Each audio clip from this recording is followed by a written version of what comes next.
আজকে স্কুল ছুটি হওয়ার পরে বিহারের এক প্রান্তিক মেলাতে ঘুরতে গিয়েছিলাম। রাধা অষ্টমীর জন্মদিবস উপলক্ষে সেখানে মেলা হয়েছিল, দুদিন ছিল। সেখানে রাধা মন্দিরে প্রণাম করেই শুরু করলাম। খুব সুন্দর ছিল রাধা মূর্তিটা। তারপরে দেখি মেলাতে এত সংখ্যক মানুষ, ছোট জায়গা ছিল যদিও মেলায় প্রচুর মানুষ ছিল এবং প্রচুর জিনিসপত্র ছিল। এখানে চুড়িমালার দোকান, খাবারের দোকান, খাবারের মধ্যে বেশিরভাগ দেখি মিষ্টির দোকানেই বেশিরভাগ ছিল। জিলিপি ছিল, মিষ্টি, এখানে আবার ব্যাগ ট্যাগ রয়েছে, ব্যাগের দোকান, অনেক মানুষ কেনাকাটা করছিল বাচ্চাদের। এখানে মেয়েদের যে চুড়ি খুব ভালো হলো, বিহারে এই সবথেকে ভালো যে চুড়ি পাওয়া যায় অনেক ধরনের, কাঁচের চুড়ি পাওয়া অনেক ধরনের। এখানে চলে আসলাম, চশমা টশমা, বাচ্চাদের চশমা টশমা এসে করছিল। চুড়ি দোকানে চলে আসলাম, সেখান থেকে দেখি সব জিনিসের দাম 100 টাকা দাম ছিল, সব কিছু 100 টাকা।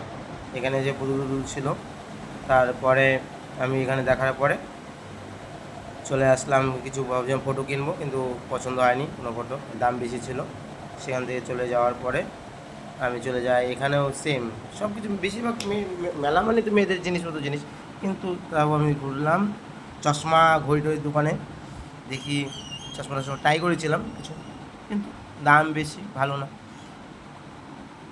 তারপরে আমি ভাবছিলাম কিছু দেখি ঠাকুরের জিনিসপত্র আসছে কিনা, ঠাকুর জিনিস আসছে। ওখান থেকে ঘোরার পরে চলে যাই যেখানে খাওয়া দাওয়ার কোনো স্টল আছে, দেখি বেশিরভাগ এখানকার বেশিরভাগ যে চাটনি মানে মানে চাট চলবে আর মিষ্টি, জিলেপি আর লিট্টি চোখা, এ সব থেকে বেশি ওখানকার প্রিয়। লিট্টি চোখা সব থেকে বেশি প্রিয়। দেখতে পাচ্ছ এই পুরি রয়েছে, লিট্টি রয়েছে, সমোসা, এবং প্রচুর মানুষ খাচ্ছেও। আর দেখো প্রচুর ভিড়, আমি যেতে পারছিলাম না। কাকু এসে জিলাপি ভাজছিল, গরম গরম লাল জিলাপি, সঙ্গে সিঙ্গারা টিঙ্গারা রয়েছেন। আর সবখানে যেখানে যাচ্ছি সব দোকানে মিষ্টি যাবে, যদিও রেস্টুরেন্টের মতো চাউমিন রয়েছে, কিন্তু সঙ্গে মিষ্টি, রসগোল্লা, কালো জাম, মিষ্টি থাকবেই, সবাই মিষ্টি নিয়েছে। আর এখানে চাউমিন আমিন হচ্ছে। আর খুব ভিড়ের মধ্যে রান্না করছে, তাও পরিষ্কার পরিচ্ছন্নতা ছিল। আর আইসক্রিম, ভাবছিলাম আইসক্রিম খাবো, প্রচুর আইসক্রিম দোকান আসছিলো। তারপরে দেখলাম আইসক্রিমের দাম বেশি নিচ্ছে, যেটা 25 টাকা ওরা 35 টাকা নিচ্ছে। তারপরে একটা 10 টাকা দামি আইসক্রিম খেয়ে চলে আসছি ওখান থেকে চলে আসার পরেই তারপরে ভাবলাম না, নাগরদোলার দিকে যেতে হবে। তারপর ভাবলাম নাগরদোলার দিকে যাওয়ার জন্য চেষ্টা করছি। তারপরে নাগরদোলা ঠাকুরের মন্দিরের পাশ দিয়ে যেতে হচ্ছে, তাই ঠাকুরের মন্দিরকে আবার একটা প্রণাম করে পাশ দিয়ে নাগরদোলা যাওয়ার চেষ্টা করছি। যাওয়ার সময় দেখি প্রচুর ট্যাটো, মানে এত দোকান আসছে, সবাই করছে, আমি ভাবছি না আমাকে করতে হবে। তারপরে গিয়ে দেখলাম না, এগুলো করা যাবে না। তারপরে দেখলাম কীভাবে করছে না করছে, কী দাম জিজ্ঞাসা করলাম। একজন বলছে 50 টাকা, একজন বলছে 60 টাকা, যেমন করবেন তেমন দাম। অনেকে করছেন, তারপরে দেখলাম হ্যাঁ করছেন, কি কত কষ্ট হচ্ছে, আমি তো নিজে বলছি ভয় লাগছিল। তারপরে না, ওদিকে চলে যাওয়ার পরে আমি চলে গেলাম নাগরদোলার দিকে।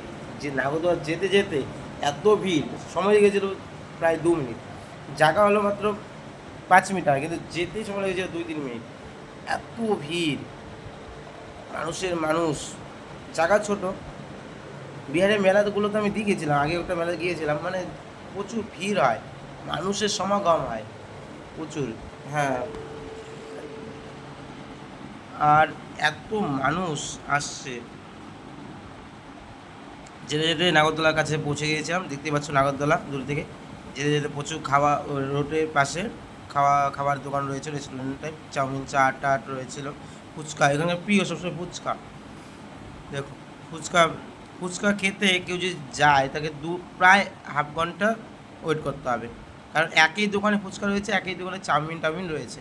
তাই ফুচকা চাউমিনকে পেতে প্রচুর ভিড়, এবং একই লোক ফুচকা বিক্রি করছে, একই লোক চাউমিন বিক্রি করছে। তাই তোমাকে ফুচকা খেতে হলে মানে 30 মিনিট ওয়েট করতে হবে। প্রচুর আইসক্রিম দোকান এদিকে রয়েছিল, দেখতে পাচ্ছ নাগরদোলার কাছাকাছি চলে আসছে। এখানে বাচ্চাদের ফটো তুলছিল, মানে 10 টাকা বিনিময়ে বাচ্চাদের বসিয়ে ফটো তুলছিল। নাগরদোলার কাছাকাছি তো মানে আরও প্রচুর ভিড়, ওখানে মানুষ, ছেলেবেলে বেশি ভিড় ছিল, তাই সবাই নাগরদোলা উঠবে বলে ভাবছিল। সঙ্গে ব্রেক ড্যান্স ছিল, নৌকা ছিল, বাচ্চাদের ঘন্টি ছিল, ওখানে চলে আসার পরে যে বাচ্চারা ঘুরছে, প্রচুর নাগরদোলা তখন বন্ধ ছিল, আমি যখন পৌঁছেছিলাম বন্ধ ছিল, তার আবার চালু হয়ে গেলো নাগরদোলা চালু হয়ে গেছিলো। আর এদিকে বাচ্চারা ওই যে লাফাচ্ছিল, ছোটো ছোটো বাচ্চা, এবার উঠছে নামছে, কত ছোটোবেলার কাহিনি। এই বাচ্চারা মানে আনন্দ সুখে লাফাচ্ছিল। আইসক্রিমের দোকান প্রচুর আইসক্রিম মানুষ বিক্রি হচ্ছে। তারপরে আমি চলে গেলাম ব্রেক ডান্সের পাশাপাশি, দেখছিলাম কেমন ভিড় ছিল ওখানে, একটু দেখার পরে আমি চলে আসছি।